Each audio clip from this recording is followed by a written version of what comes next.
Sometimes Family Guy gives us moments that are so strange that makes you start wondering how the writers even came up with them. Chris Griffin, will you marry me?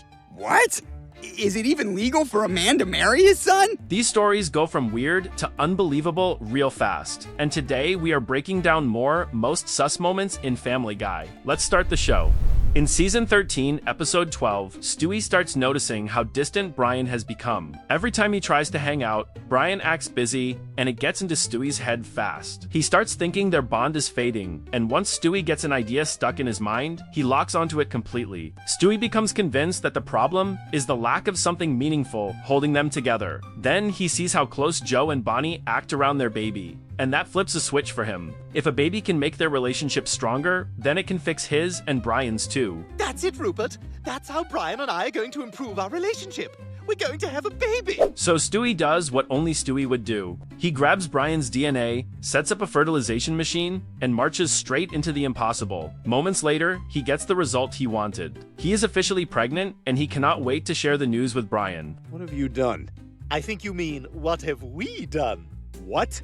Brian, we're pregnant. Oh my God! Brian does not take it well. He is stunned, confused, and trying to understand how any of this is real. Meanwhile, Stewie already has names picked out. He treats the situation like it is completely normal. You look ridiculous like that. Not too ridiculous for you to put a baby in me. Things escalate fast. Stewie grows at an unbelievable pace, and during lunch, his water breaks. The panic in that moment feels huge. Brian tries to stay calm, but Stewie is shouting for help as the contractions hit harder. Inside the car, Stewie delivers a full litter of hybrid babies. They look strange, part human, part dog, and none of them seem stable. This is a nightmare. Oh, I caught two of them trying to eat each other, so that's something we need to watch out for. After all the chaos, Brian and Stewie finally talk about what started this mess. Stewie admits he only wanted to feel close to Brian again. Brian tells him he was not trying to push him away. With that conversation, things settle, and their relationship resets without needing any of the hybrids around.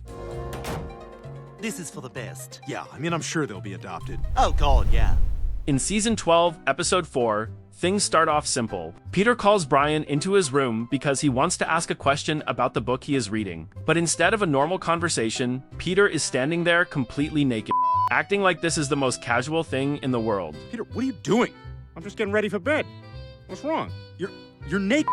I'm right here. Who cares? You're my dog. Brian tries to ignore it, but Peter keeps going. He stretches, poses, and treats the whole moment like some weird strip routine. Brian tells him to stop, but Peter pays no attention and acts shocked that Brian is uncomfortable. From there, Peter turns his nakedness into a running joke. He walks around the house without clothes, talks to Brian like nothing is happening, and even changes in front of him on purpose. Brian reminds him that being naked around your dog is not normal, but Peter says he pays the bills so he can do whatever he wants. Brian gets more annoyed each time. Peter starts using it as a power move, leaning into the bit harder, acting dramatic, and throwing out comments that make the situation worse.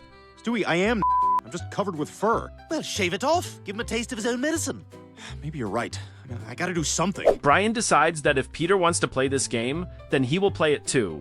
So he walks into Peter's space completely nude and makes Peter face the same discomfort he has been causing. Peter instantly regrets everything. He freaks out, yells at Brian to stop, and looks like he is about to throw up. Your skin is so loose and wrinkly. It's like I'm just pushing around a plastic bag full of chicken bones. The second, Brian leans in closer. Peter waves the white flag. He tells Brian to put his clothes back on and promises to stop the nudity jokes. The entire silly rivalry ends with Peter realizing that he cannot handle the exact same chaos he created. In Season 5, Episode 1, Peter goes in for a simple flu shot. Nothing serious, nothing stressful. But while checking his chart, Dr. Hartman notices something surprising. Peter is over 40 and has never had a prostate exam. Before Peter can ask what that means, Hartman tells him to drop his pants. What the hell was that? Mr. Griffin, that's a prostate exam. He runs home to tell Lois what happened. He expects comfort, maybe sympathy, but Lois just laughs. She explains it was a routine exam, but Peter refuses to believe it. He feels violated and betrayed, convinced something awful happened to him. You sound just like him.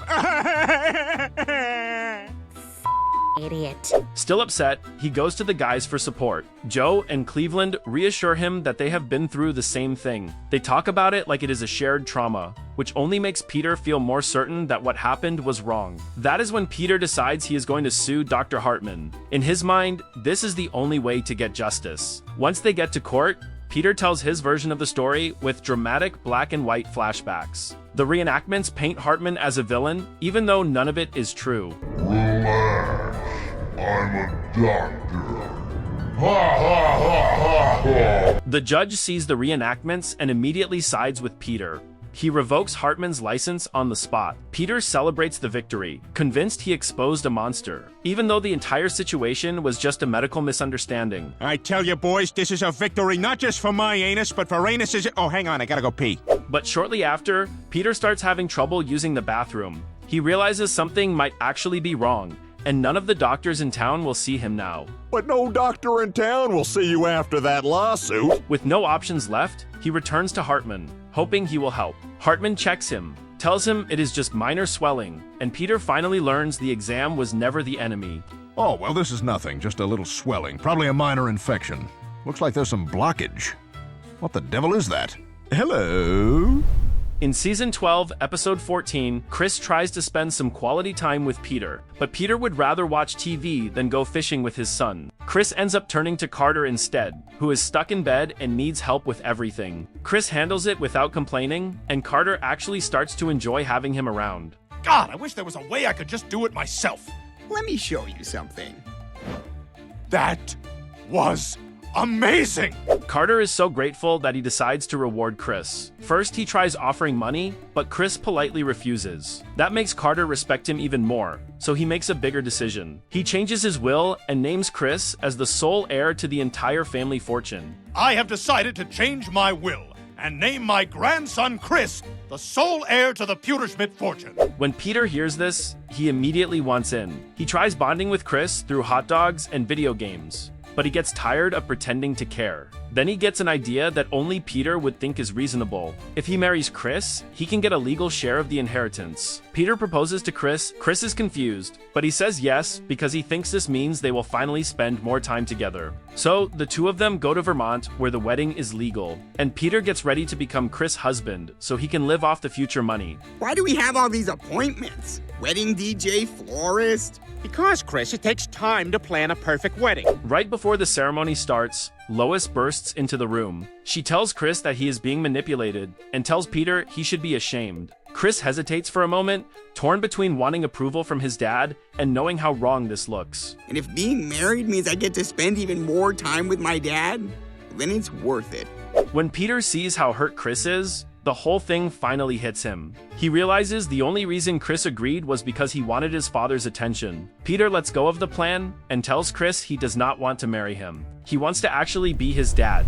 In Season 20, Episode 12, Lois leaves for the weekend and tells the family not to order pizza. She is strict about it, but the second she walks out the door, the family immediately orders one anyway. The delivery guy shows up looking a little rough, but he brings the pizza and asks to use the bathroom. It's probably just the pizza talking, but I love you guys. While the family eats, they realize he has been in the bathroom way too long. When they check on him, they find out he died right there on the toilet. The whole family panics. Not because a man just died in their house, but because Lois is going to find out they ordered pizza after she told them not to. Okay, we have to get rid of this body so your mom can't connect us with the pizza. Anybody got any ideas? They hide the body and try to figure out what to do next. Then they discover a text on his phone showing he still has more pizzas left to deliver. If those pizzas never get delivered, everyone will know their house was the last stop, and Lois will trace everything back to them. Oh my God, that means Mom will find out. So they make a plan. They will finish his delivery route. They put him in his car, but quickly realize they cannot just leave him in the seat. To avoid suspicion, they decide someone needs to dress like him and puppet his body through the stops. Meg ends up being the one to squeeze into his clothes. They head to the police station first, which is the worst possible place to go with a dead man. Somehow, Joe does not notice anything strange. I'm hearing a little Clapton mixed with hearing loss from going to the gun range too much. After that, they visit a woman who flirted with the delivery guy and expects a very personal type of service, which makes the job even harder for Meg. The pizza guy's having a secret affair. Oh, to be single and dead again, huh, Chris? Then Peter do the most Peter thing possible. I ordered another pizza. They try to get rid of the body in the sewer, but that is exactly when Lois walks back into the house. Lois is furious, but not about the body. She focuses entirely on the fact that they ordered pizza. The dead delivery guy is practically ignored. The family just stands there, tired, dirty, and guilty. Knowing they went through all of that trouble to hide a secret, Lois did not even care about.